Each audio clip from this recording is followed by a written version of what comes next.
আকাশের উপরে এক মেঘের রাজ্য, সাদা সোনালি জাদুময়। সেখানে থাকত হাতির ছানা টুম্পা।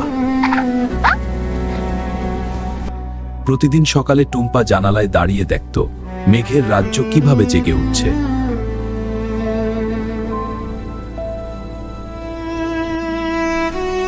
দিদা, আমার মা গল্পটা।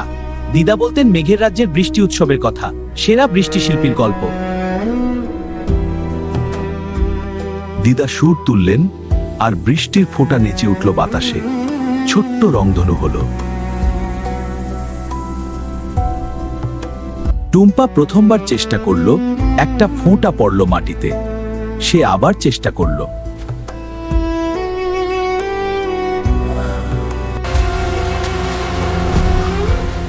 মেঘের রাজকুমার ঝড়ু জন্ম থেকেই প্রতিভাবান। সে টুম্পার দিকে তাকিয়ে হাসল। কিছু হাতি জন্মায় বৃষ্টি শিল্পী হয়, তুমি সেরকম না।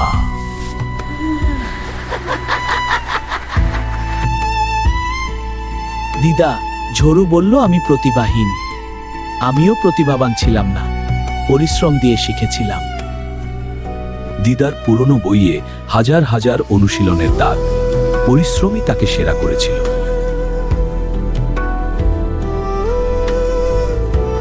পরদিন ভোরে টুম্পা উঠল সবার আগে। একা দাঁড়ালো মেঘের মাঠে, শুরু করলো। মেঘের খরগোশ বুলু দেখল টুম্পা একা একা অনুশীলন করছে। সে বসে পড়ল নোটবুক নিয়ে। হঠাৎ এলেন মেঘ উস্তাদ, মেঘের রাজ্যের সেরা বৃষ্টি শিল্পী। তিনি টুম্পার অনুশীলন দেখছিলেন। কতবার হারলে ছেড়ে দেবে?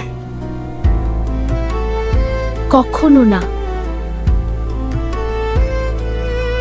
উস্তাদ মাথা নাড়লেন, তিনি শেখাবেন। বুলু লাফ দিল আনন্দে। টুম্পার চোখ ভিজে গেল। প্রশিক্ষণ শুরু হলো।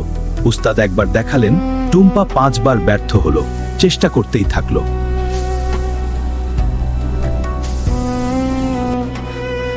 ঝড়ু পাশ দিয়ে গেল। এক ঝলকে অসাধারণ বৃষ্টি ছবি বানিয়ে টুম্পার সুর নুয়ে পড়ল। টুম্পা, দেখো, তুমি প্রতিদিন ভালো হচ্ছ।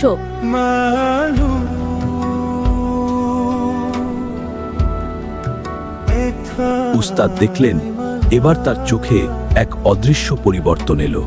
টুম্পা দেখেনি। বৃষ্টি উৎসবের প্রতিযোগিতার ঘোষণা হলো। যে কেউ অংশ নিতে পারবে। বুলু টুম্পার হাত ধরল।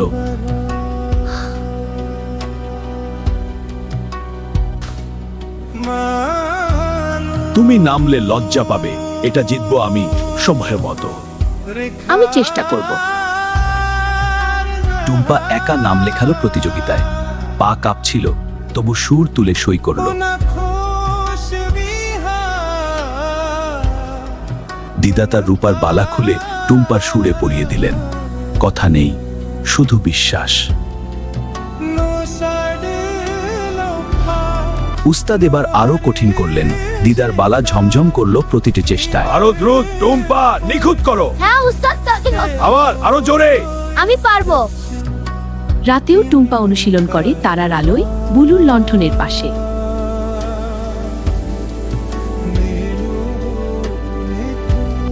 ঝড়ু পার্টি থেকে ফিরছে।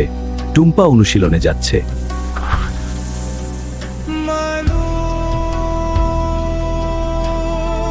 শতবারের পর একবার হলো বৃষ্টির ফোঁটা নাচলো সঠিকভাবে।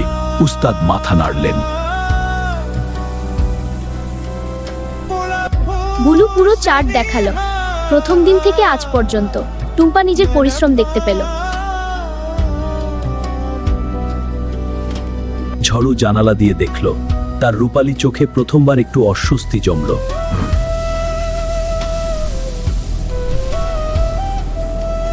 ঝড়ু এল অনুশীলনে প্রথমবার। চোখের কোণে টুম্পাকে দেখছে, কিছু বলছে না। উস্তাদ শেখালেন শেষ রহস্য। প্রতিটি ফোঁটায় অনুভূতি দাও, তখনই শিল্প হয়।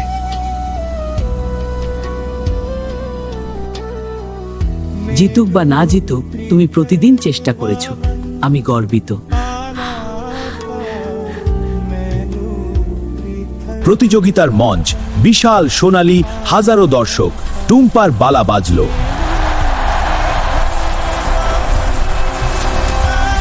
ঝড়ু মঞ্চে উঠল, পারফেক্ট, চকচকে, অবাক করা, কিন্তু কোথাও কিছু নেই।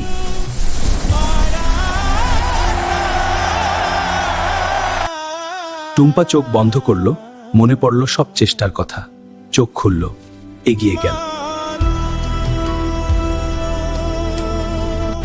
টুম্পা মঞ্চে দাঁড়ালো, ছোট্ট কিন্তু স্থির।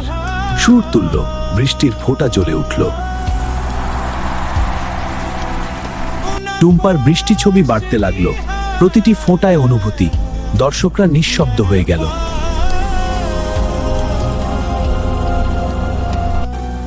দিদার চোখে জল, তিনি চিনলেন তার শেখানো। বুলুর নোটবুক পড়ে গেল।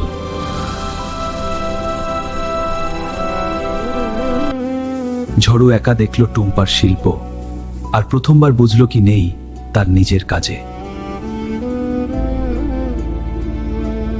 টুম্পার শেষ ছবি, পুরো আকাশ ভরে গেল সোনালী বৃষ্টির শিল্পে। মেঘের রাজ্য থামল। শেষ হলো নীরবতা। তারপর মেঘ উস্তাদ উঠে দাঁড়ালেন, একা হাততালি দিলেন। হাজারো দর্শক উঠে দাঁড়ালো, বৃষ্টির ফোঁটা উপরে উঠল। দিদা কাঁদলেন, বুলু লাফাল। ঝড়ু একা এল, কেপ নেই, অহংকার নেই। বলল, তুমি আমাকে কিছু শিখিয়েছ।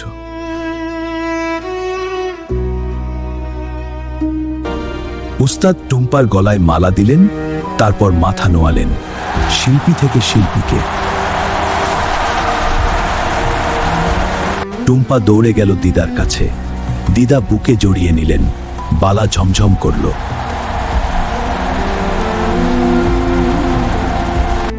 বুলুদির পুরো নোটবুক, তোমার যাত্রার গল্প, এটাই সত্যিকারের পুরস্কার।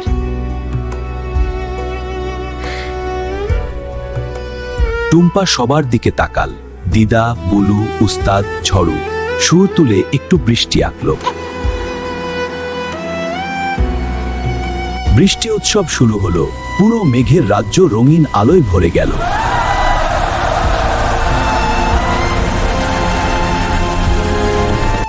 কিভাবে থামনি? হার মানা আরো কষ্টের। পাঁচজন বসলো একসাথে। টুম্পার বৃষ্টি ছবি আকাশে গলে সোনালী বৃষ্টি হয়ে ঝরল। টুম্পা জেনেছিল, প্রতিভা দিয়ে শুরু হয়, পরিশ্রম দিয়ে শেষ হয়। আর যে হার না মেনে চেষ্টা করে, সে একদিন আকাশ ছুঁয়ে ফেলে। শেষ।